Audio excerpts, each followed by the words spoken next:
사춘기를 지나면서 우리는 참 많은 고민을 하고 또 많은 생각에 갇히게 됩니다.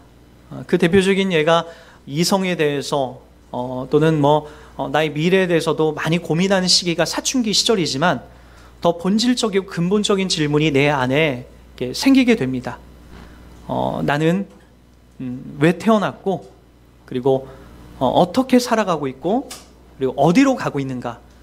아마 이런 고민을 하지 않았다라고 한다면 우리가 진짜 생각을 하고 살아가는 사람인지 한 번 정도는 여러분 따져보셔야 됩니다.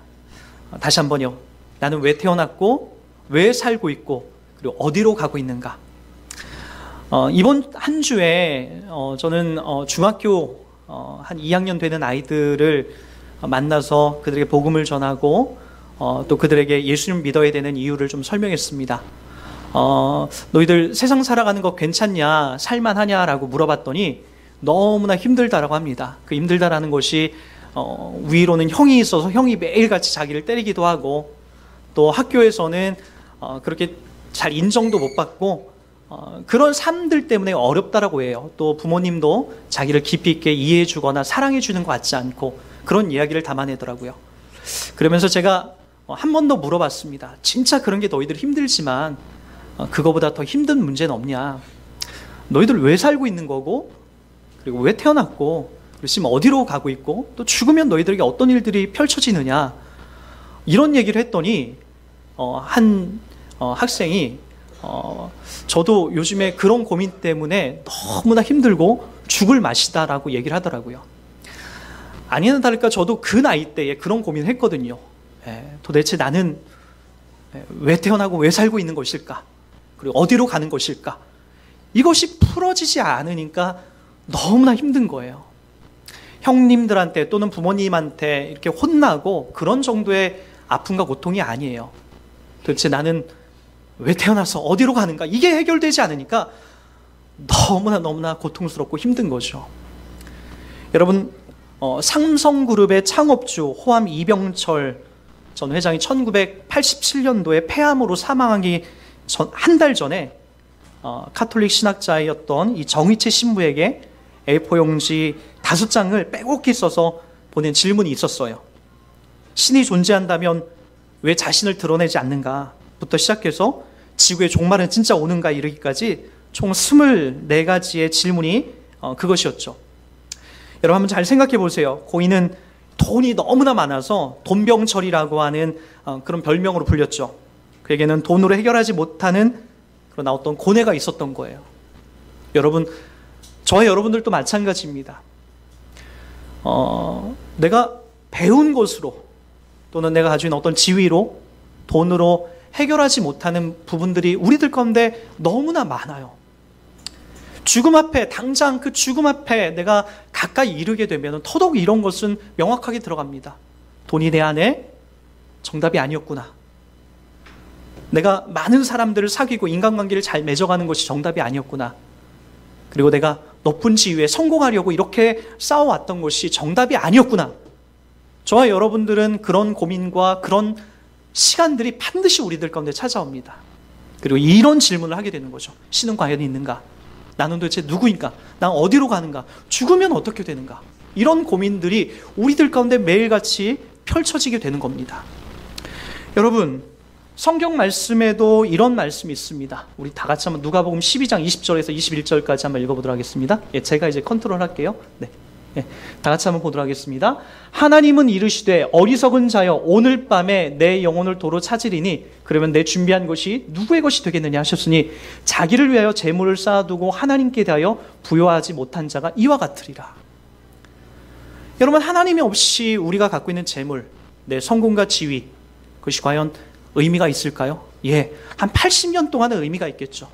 그러나 우리가 죽음 앞에 섰을 때에 우리가 갖고 있는 명예와 우리가 갖고 있는 권력과 우리가 갖고 있는 돈과 우리가 쥐고 있는 그 모든 것은 다 신기루처럼 우리 손에서 빠져나가고 말게 되는 거죠.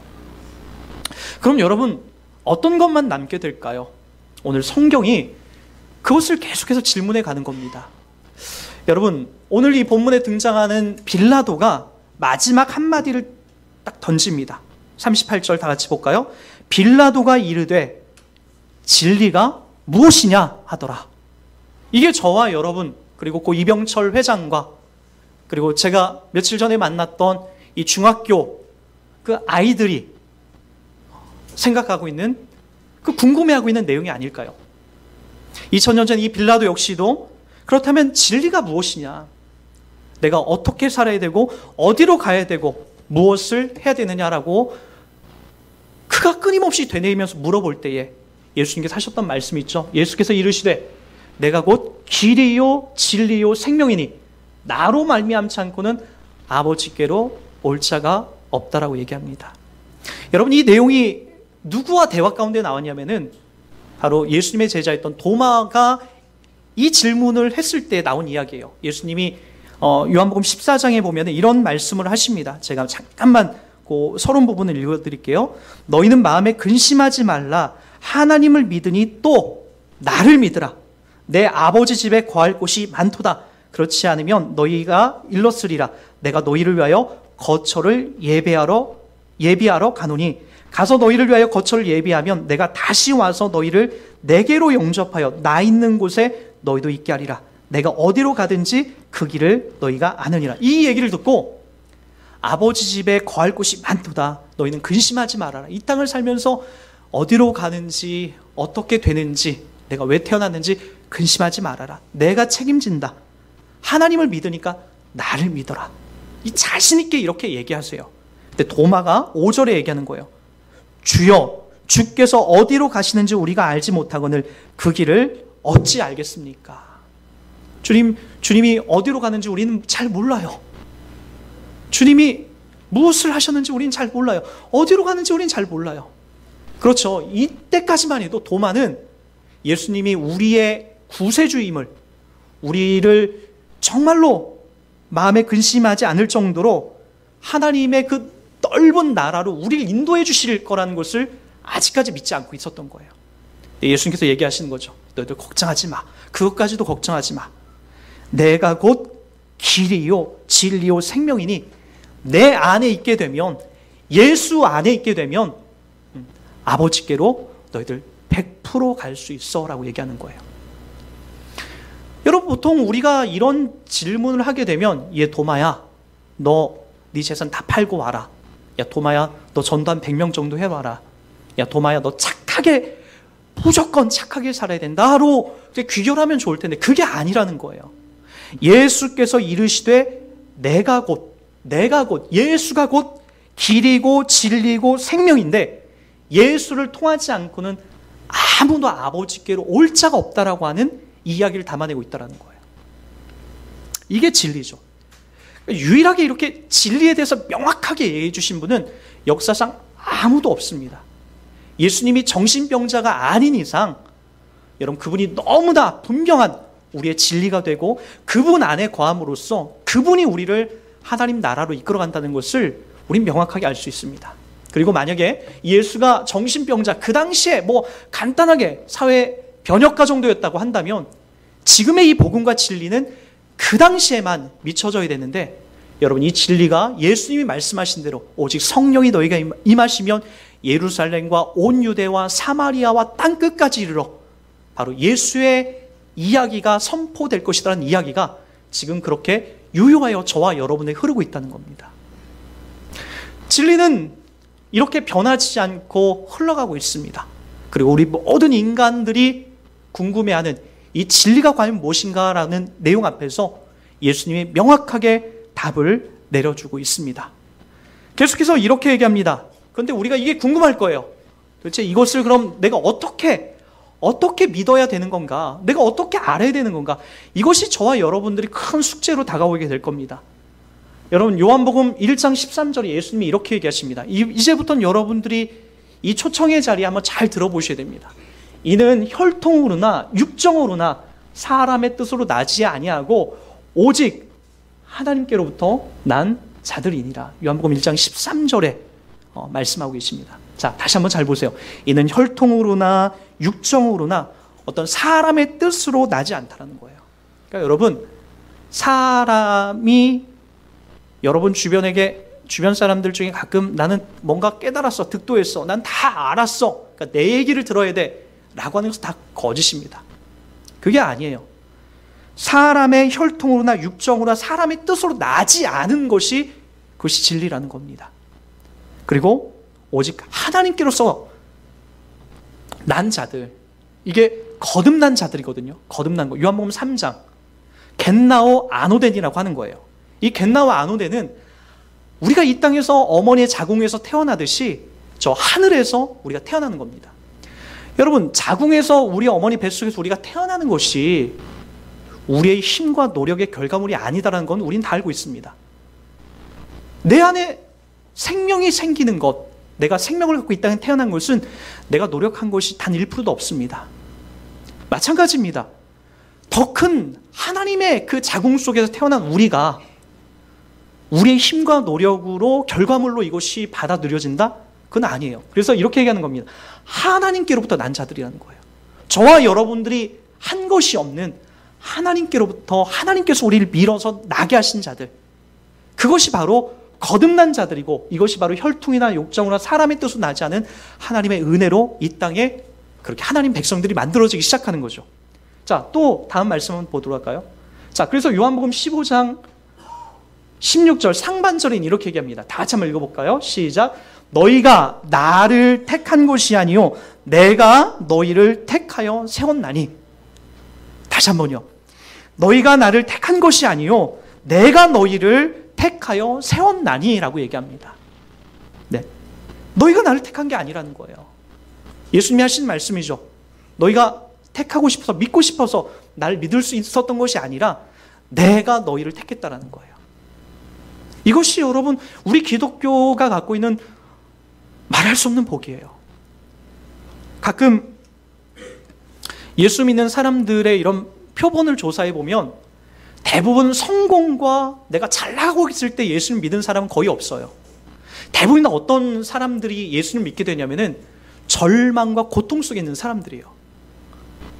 제가 알고 있는 많은 사람들이 그래요. 큰 질병 속에서 사경을 헤매다가 예수를 믿은 사람이에요. 곧 내일 모레 내가 죽어야 되겠다, 우울증에 걸려서 너무나 고통스러워서 그래 죽을 자리에 가던 사람이 예수를 믿고 새로운 기쁨과 만족을 누려요. 또는 이혼한 부부들, 그런 것 가운데에 하나님의 은혜가 흘러가는 사람들이 많아요. 큰 사업을 경영하다가 정말 실패하여 낙담하다가 정말 죽을까 말까던 그런 사람들이 예수님을 믿게 돼요.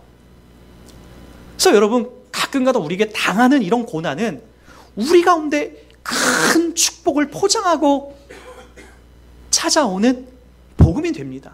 고난을 통한 포장지를 통하여서, 고난의 포장지를 통하여서 여러분들에게 주는 이 말할 수 없는 복이 그렇게 찾아올 때가 많아요. 너희가 나를 택한 것이 아니요 내가 너희를 택하여 세웠나니. 여러분들을 잘 살펴보세요. 고통과 고난 중에 내가 어디로 살아야 될지, 어디로 가야 될지 아무것도 모르고 방황하던 우리들에게 주님이 찾아오셔서 고난의 포장지를 싸서 우리가 주님을 믿게 되는 그 자리로 우리가 부름받게 된다는 거예요. 자, 이걸 잘 기억하시고 다음 구절 하나만 더 보도록 하겠습니다. 자, 다 같이 한번 보도록 할게요. 자, 요한복음 6장 43절, 44절 같이 한번 읽어보도록 하겠습니다. 예수께서 대답하여 이르시되 너희는 서로 수군거리지 말라. 나를 보내신 아버지께서 이끌지 아니하시면 아무도 내게 올 수 없으니 라고 얘기합니다. 요한복음은 계속해서 이야기를 하는 거예요. 너희들이 오고 싶어서 오는 자리가 아니라 나를 보내신 아버지 하나님께서 이끌지 아니하면 아무도 내게로 올 수 없다라고 얘기하는 거예요. 이게 우리 기독교가 누리고 있는 말할 수 없는 복입니다. 저는 지금도 잊혀지지가 않아요. 여러분 다 알다시피 저는 예수님을 처음 믿을 때에 하늘을 향해서 욕하고 하나님을 향해서 쌍욕을 하고 막 그러던 자리였어요. 근데 여러분 그렇게 살다가 저는 어머니와 시장을 가는 것도 싫어하고, 왜냐하면 어머니가 너무나 촌티나는 너무나 볼품없는 모습을 매일같이 보여줬기 때문에 그런 거예요. 창피한 거예요. 우리 친구들의 엄마는 또 화장도 하시고 세련되고 좋은 냄새도 나는데 어머니한테 그런 것이 안 나는 거예요. 어머니랑 어디 가는 게 그렇게 싫었습니다. 여러분, 지금도 잊혀지지가 않아요. 어머니가 밤에 그 일을 하고 오셨는데 저기 이렇게 손을 내미는 거예요. 손을 내밀어서 잠깐 어디 좀 가자. 근데 여러분, 그 손을 안 잡으면 안 될 것 같은 무서운 두려운 마음이 막 생기는 거죠. 어머니가 어디 가자라고 하는 목적지도 얘기하지 않았어요. 어디 좀 가자. 손을 내민 그 손을 붙잡고 아무 말도 않고 따라갔던 곳이, 논길과 산길을 거쳐서 따라왔던 곳이 그 동네에 최근에 교회가 개척된 새생명 성결교회였어요. 목사님이 어머니를 통하여서 교회 좀 나오세요 라고 했던 그 이야기를 듣고 어머니가 그렇게 교회를 가게 됐고, 그날 제 손을 내밀어서 어머니와 함께 그 교회를 등록하게 됐던 거죠. 저 같은 사람이 교회를 갈 거라는 것 그 누구도 예상하지 못합니다. 그리고 이해할 수도 없고 상상할 수도 없습니다. 그러나 여러분, 저는 예수를 믿게 됐습니다. 더더욱 제가 왜 이런 나를 보내신 아버지께서 이끌지 아니하면 아무도 내게 올 수 없다라고 한 것을 제가 왜 이것을 여러분 확증하게 얘기하냐면, 저는 하나님을 향해서 욕하던 자거든요. 하나님이 사랑의 하나님이 아니고 단순히 우리를 복과 저주로서 이분화시키는 분이라면 저는 저주받고 지옥에 가고 번개 맞아서 벼락 맞아서 죽어야 될 자리예요. 하나님이 사랑의 하나님이라는 것을 넉넉하게 얘기해 주는 게 뭐냐면, 그런 저를 기다려주시고 그리고 나를 예수께로 이끌으셔서 그 예수가 우리 안에 참된 구원자이고 생명이 있다라고 하는 이 진리를 믿게 해주신 그 하나님이 바로 제가 믿고 있는 하나님이요, 사랑과 은혜의 하나님이고, 그 하나님을 여러분들이 지금도 믿고 그렇게 찬송하며 이 예배의 자리로 나오고 있다는 것이요. 여러분, 이와 같은 일들은 하나님께서 우리 가운데 주신 말할 수 없는 복입니다. 여러분들이 이 땅을 살면서 너무나 속상하고 힘든 이유가 뭐죠? 하나님이 나에겐 별로 관심이 없다라고 느껴지는 거예요. 마치 도마에게 하나님을 보여주시고 예수님이 어떤 길로 가는지 알려주십시오라고 얘기하는 것처럼 매일 자기의 한계와 자기의 목적을 위해서 우리는 서 있지, 하나님께서 이 땅에 오셔서 어떤 일을 하셨고 우리를 얼마나 사랑한지에 대해서는 우리가 도통 관심이 없는 거예요. 그러나 여러분, 저와 여러분들이 진리를 믿고 있고, 즉 그 예수를 믿고 있다는 것이 우리를 얼마나 은혜롭게 하고 행복하게 하는지 모릅니다. 그러나 여러분, 우리가 다 알다시피 오늘 이 본문에 등장하는 빌라도는 눈앞에 진리를 보고 있어도 까막눈이 되고 맙니다. 명확한 거죠. 나를 보내신 아버지께서 이끌지 아니하면 아무도 예수에게로 올 수 없다, 나를 믿을 수 없다라고 하는 것처럼, 빌라도가 지금 그 눈앞에 진리가 있고 그 진리가 무엇이냐라고 하는 그런 궁금한 질문을 예수에게 하지만 정작 그 예수를 믿지를 못합니다. 그리고 여러분, 오늘 우리가 읽은 이 말씀의 흐름대로 6월절이면 내가 너희에게 한 사람을 놓아주는 전례가 있으니 그러면 너희는 내가 유대인의 왕을 너희에게 놓아주기를 원하느냐 하니, 그들이 또 소리 질러 이르되 이 사람이 아니라 바라바라. 이 바라바는 오늘 성경 말씀에도 설명하듯이 강도라고 얘기합니다. 로마 시대의 사형수들은 사람을 죽이는 정도를 가지고 이렇게 십자가형에서 사형을 내리지 않습니다. 물론 악랄한 강도는 그렇게 하겠지만 이 바라바는 다른 복음서에 보면은 로마를 정벌하기 위해서 어떤 로마의 권위에 저항하던 사람이었어요. 그리고 유대인들의 이 여러 가지 아픔과 그리고 그들의 어떤 정신적인 문제들을 고통스럽게 했던 사람이 이 바라바입니다. 지금 물어보는 거예요. 내가 보기에는 이 빌라도가 물어보는 거죠. 내가 보기에는 예수가 아무런 죄가 없는데 너희들 내가 이 예수를 좀 풀어주고 바라바를 십자가에 못 박혀 죽게 하자라고 얘기했을 때에 여기 유대인들이 소리 지릅니다. 아니다. 차라리 저 강도, 저 우리를 고통스럽게 했던 저 바라바를 살려주고 예수를 죽여라. 그렇게 지금 아우성거리는 거예요. 여러분, 진리가 눈앞에 있어도, 눈앞에 지금 진리가 살아있어도 그것을 못 믿는 사람들이 있다는 거예요. 그래서 나를 보내신 아버지께서 이끌지 아니하면 아무도 내게 올 수 없다는 것이 맞는 이야기예요. 눈앞에 진리가 있더라도 우리가 믿을 수 없게 되는 거죠. 그래서 여러분, 저와 여러분들이 예수님을 믿고 있다라고 하는 것은 하나님의 이 전부를, 계획하신 전부를 지금 갖고 있는 겁니다. 이걸 시시하게 여기지 마세요. 나 같은 사람이 예수를 믿고 있네. 나 같은 사람이 예수를 찬송하고 그분을 내가 믿고 그분으로 내가 기도하고 있네. 이거는 아무나 할 수 있는 게 아닙니다. 믿고 싶어서 믿는 것도 아니고 눈앞에 있어도 믿을 수 없는 것이 바로 이 진리이고 이 예수라는 것을 우리들 간에 말씀해 주고 있는 겁니다. 가끔 여러분, 교회에 대해서 많은 분들이 이렇게 불평과 불만을 갖고 계신 분들이 있어요. 야, 우리 교회가 다른 더 어려운 사람들에게 더 관심을 가져야 되는 게 아닌가.